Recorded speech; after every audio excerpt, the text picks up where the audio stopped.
হাদিসে শবে বরাত নামে কোনো শব্দ নাই, এক নম্বর কথা। কি নাই ভাই? শবে বরাত নামে কোনো শব্দ নেই। আছে লাইলাতুন নিসফুম মিনাশ শাবান, শাবান মাসের মধ্য রজনী। শাবান মাসের মধ্য রজনী।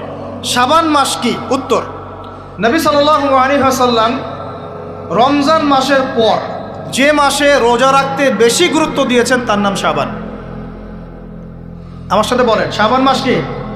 নবী সাল্লাল্লাহু আলাইহি ওয়াসাল্লাম রমজানের পরে যে মাসে রোজা রাখতে খুব বেশি গুরুত্ব দিয়েছেন তার নাম শাবান। আয়েশা রাদিয়াল্লাহু আনহা তিনি বলতেন যে শাবান মাস আসলে নবী সাল্লাল্লাহু আলাইহি ওয়াসাল্লাম এত বেশি বেশি রোজা রাখতেন যে মনে হতো তিনি রোজা ছাড়বেনই না, সারা মাস রেখে ফেলবেন। বেশি থেকে বেশি রোজা রাখতেন শাবান মাসে। প্রশ্ন হচ্ছে কেন? উত্তর, এমনিতে এই মাসটা বরকতময় এবং এই মাসে আল্লাহ পাক তার রহমতে বিপুল সংখ্যক মানুষকে জাহান্নাম থেকে মুক্তি দান করেন। সুবহানাল্লাহ। নবী সাল্লাল্লাহু আলাইহি ওয়াসাল্লাম এই মাসকে তাজিম করতেন। এই মাসের সম্মানার্থে, এই মাসে আল্লাহর রহমত বরকতের স্বার্থে নবী করিম সাল্লাল্লাহু আলাইহি ওয়াসাল্লাম এই মাসে বেশি বেশি রোজা রেখেছেন। সুন্নত কি শিখলাম? শাবান মাসে বেশি বেশি রোজা রাখা সুন্নত। একটা কি পেলাম ভাই? শাবান মাসে বেশি বেশি রোজা রাখা সুন্নত। আপনি যদি মুকিম হন, শরীর সুস্থ থাকে, মুসাফির না, আপনার সুস্থতা আছে, সব ঠিক আছে, আপনি চেষ্টা করবেন এই মাসে বেশি বেশি রোজা রাখার। পারা যাবে ইনশাআল্লাহ। এটা নবীর সুন্নত হবে। আরেকটা হাদিস মাথায় নিয়ে নেন, আজকে সারা ওয়াজ ভুলে গেলে এই ওয়াজটা ভুলেন না। কি হাদিস? নবীজি বলছেন, তোমাদের সামনে, হে আমার সাহাবীরা, তোমাদের সামনে এমন একটা যুগ আসছে, ওই যুগে আমার সুন্নতকে ধরে রাখাটা হাতের মধ্যে আগুন ধরে রাখার মতো। আমি অনেকদিন এই লেকচারে এই হাদিসটা বলেছি। তোমাদের সামনে এমন একটা কঠিন যুগ আসছে, জামানা সবরিন, সবরের যুগ, কঠিন যুগ। ওই যুগে ঈমান ধরে রাখা, নামাজ সুন্নতের উপর থাকা হাতে আগুন ধরে রাখার মতো হবে। ওই যুগে যদি তোমরা আমার একটা সুন্নতকে জীবিত করতে পারো, সমাজে একটা সুন্নত মরে গেছে ওটাকে আবার জীবিত করতে পারো, তাহলে 50 জন শহীদ সাহাবীর নেকি পাবে। হাদিসটা বুঝলেন? শুধু নেকি না, আপনি 50 জন শহীদ সাহাবীর নেকি পাবেন যখন চলমান সমাজে একটা সুন্নত মিটে গেছে, নাই, মানুষ আমল করছে না, কিন্তু আপনি সেটাকে জীবিত করলেন। পারা যাবে ইনশাআল্লাহ। একটা দেখাচ্ছি, যেমন সাহাবীদের যুগে মানুষ মসজিদে ঢুকলে কি করতো জানেন? আগে 2 রাকাত নামাজ পড়তো। কি করতো? মসজিদে ঢুকেই, ওযু অবস্থায় মসজিদে ঢুকেই তারা বসতেন না, আগে 2 রাকাত নামাজ পড়তেন, দুখুলুল মসজিদ বা তাহিয়াতুল মসজিদ, তারপরে বসতেন। আর নবীজি বলেছেন কিয়ামতের আগে আগে এই দুখুলুল মসজিদ, তাহিয়াতুল মসজিদ, এই নামাজটা উঠে যাবে।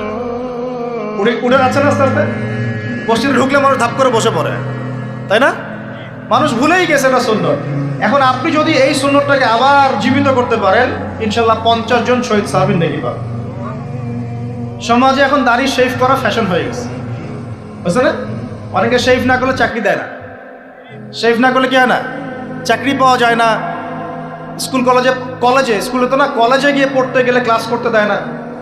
দাঁড়িয়ে আছে, যাও শেভ করে আসো, তাই বলে। এখন সমাজ চলছে উল্টা। এখন যদি আপনি নবীর সুন্নতকে আবার জীবিত করতে পারেন, 50 জন শহীদ সাহাবীর নেকি পাবেন।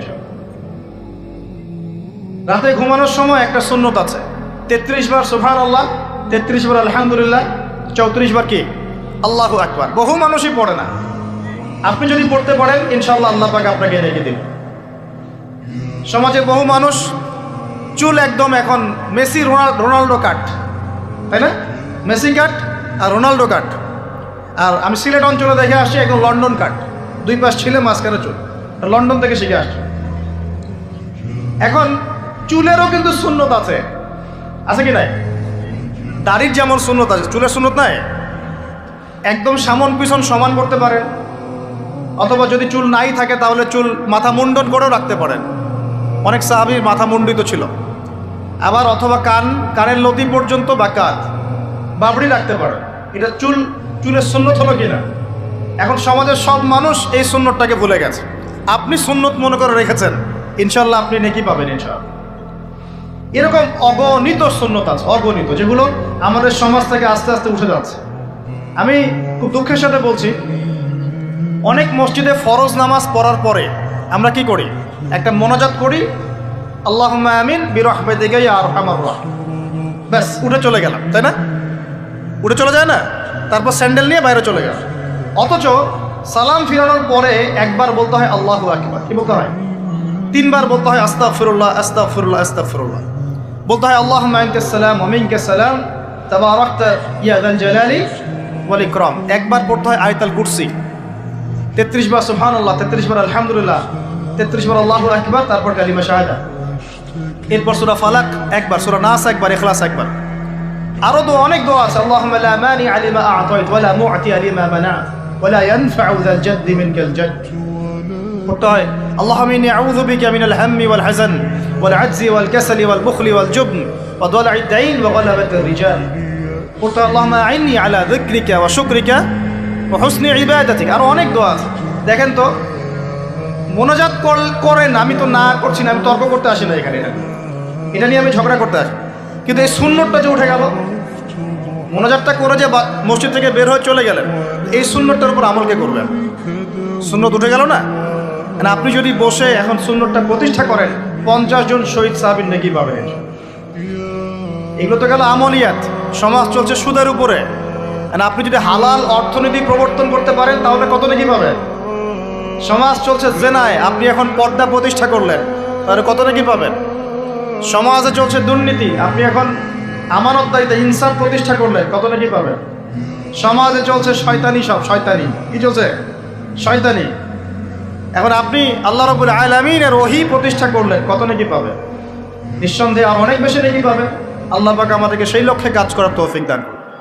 প্রিয় ভাইরা, যে কথা বলতে এখানে আসলাম, এক বাড়াবাড়ি এই মাসে নবীজি বেশি বেশি রোজা রাখেন। তাহলে আমরা কি করবো এই মাসে ভাই? 1 নম্বর কাজ, বেশি বেশি রোজা রাখার চেষ্টা করবো ইনশাআল্লাহ, আল্লাহ তৌফিক দান করবেন। এবার আরেকটা পয়েন্ট বলি, সামনে রমাদান মাস। রমজান মাস আসলে আমরা মাশাআল্লাহ পরিপূর্ণ মুসলিম হওয়ার চেষ্টা করি, কিন্তু সারা বছর এটা ধরে রাখতে পারি না। রমজান মাসে যে নামাজ পড়ে না সেও মসজিদে যায়। দেখা যায় যে জুমার নামাজও পড়ে না, ও তারাবির নামাজ পড়তে যায় কি না? ওই দিন গিয়ে বলে এসি দেন, ইমাম সাহেব এসি অন করেন, তাই না? সারা বছর তো আসে নাই। ওই দিন গিয়ে ইমাম সাহেব এসি বন্ধ কেন? এই মুয়াজ্জিন সাহেব ফ্যান দেন। তখন ওখানে গিয়ে মানে কি বলবো, হ্যাঁ মাতব্বরি করে। আর যাক, তারপরেও যে মসজিদে আসছে আমরা দোয়া করি আল্লাহ হেদায়েত দান করুন। আমরা তো কাউকে পিছনে ফিরাই দিব না, দিব? এখন রমজান মাস আসলে আমরা মাশাআল্লাহ রোজা রাখি, মানুষকে ইফতার করাই, দান সদকা করি, আমরা যাকাত দেই, তারাবি পড়ি, কোরআন তেলাওয়াত করি, আমরা মাশাআল্লাহ অনেক আমল করি। এই আমলগুলো কি একবারে ধাপাস করে ধরে ফেলা সম্ভব না? একটা আস্তে আস্তে ট্রেনিং প্রসেস লাগে। একটা ফ্যান চালু করলে ফ্যানটা কি শুরুতেই ধাপাস করে ঘুরতে শুরু করবে, নাকি আস্তে স্লোলি সে মোমেন্টাম ধরবে? কোনটা? আস্তে আস্তে সে গতি পাবে না, ধীরে ধীরে গতি পাবে। ঠিক শাবান মাসে এত বেশি রোজা রাখা, ইবাদত করার অর্থ কি? যাতে রমজান মাসে আপনি পরিপূর্ণ ইবাদত করতে পারেন। বুঝতে পারছেন কথা? রমজানে গিয়ে তো শুরুতেই সব ইবাদত ধরে ফেলা সম্ভব হবে না। মনে করেন আগামীকাল পহেলা রমজান, আজকে থেকে আপনি সব ইবাদত একসাথে করতে পারবেন? তখন গিয়ে আপনি বেগ পেতে হবে। কিন্তু একটা মাস আগে থেকে যদি ট্রেনিং নেন, ইনশাআল্লাহ রমজান মাসে ইজি হয়ে যাবে। এটা একটা কারণ নবী সাল্লাল্লাহু আলাইহি ওয়াসাল্লাম শাবান মাসে বেশি বেশি রোজা রাখতেন, আমল করতেন। আল্লাহ পাক আমাদের সবাইকে শাবান মাসে বেশি বেশি আমল করার তৌফিক দান করুন, যাতে রমজান মাসে গিয়ে আমরা সুবিধা পাই, রমজান মাসের হকটা আদায় করতে পারি। এবার এই মাসে নবী সাল্লাল্লাহু আলাইহি ওয়াসাল্লাম কি বলেছেন একটা হাদিস থেকে আগে বুঝি। এই হাদিসটা সহ অনেক হাদিসে এই একই রকম কথা এসেছে এবং এই হাদিসটা বিশুদ্ধ। এটাকে অস্বীকার করলে হাদিস অস্বীকারী হয়ে যাবে। বাড়াবাড়ি গ্রুপ, ছাড়াছাড়ি গ্রুপ, উভয়ের জন্যই নসিহত। নবী সাল্লাল্লাহু আলাইহি ওয়াসাল্লাম বলেছেন, ইন্নাল্লাহ তাআলা, নিশ্চয় আল্লাহ রাব্বুল আলামিন, লা ইয়াত্তালিউ ফি লাইলাতিন নিসফি মিন শাবান, শাবান মাসের মধ্য রজনীতে আল্লাহ রাব্বুল আলামিন তার রহমতের দৃষ্টি প্রশস্ত করেন। সুবহানাল্লাহ। আল্লাহ পাক শবে বরাত মানে আমরা যেটা বুঝি প্রচলিত অর্থে, লাইলাতুন নিসফি মিন শাবান, শাবান মাসের মধ্য রজনী, যে 15 শাবানের এই যে রজনী, এই রাতে আল্লাহ রাব্বুল আলামিন তার সৃষ্টির দিকে তার রহমতের দৃষ্টিটা প্রশস্ত করে দেখেন, প্রশস্ত করেন। এবং ওয়াগফিরু লিজামিই খালকিহি, আল্লাহ পাক তার সমস্ত সৃষ্টিকে মাফ করে দেন। আল্লাহ পাক কি করেন? তার সমস্ত সৃষ্টিকে কি করেন? মাফ করে দেন। কথাটা ভালো করে বোঝেন।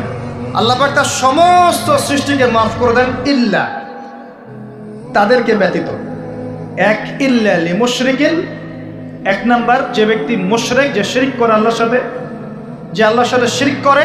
আর দুই, মুশাহিনিন, যে ব্যক্তি অন্তরে মানুষের সাথে বিদ্বেষ পোষণ করে, হিংসা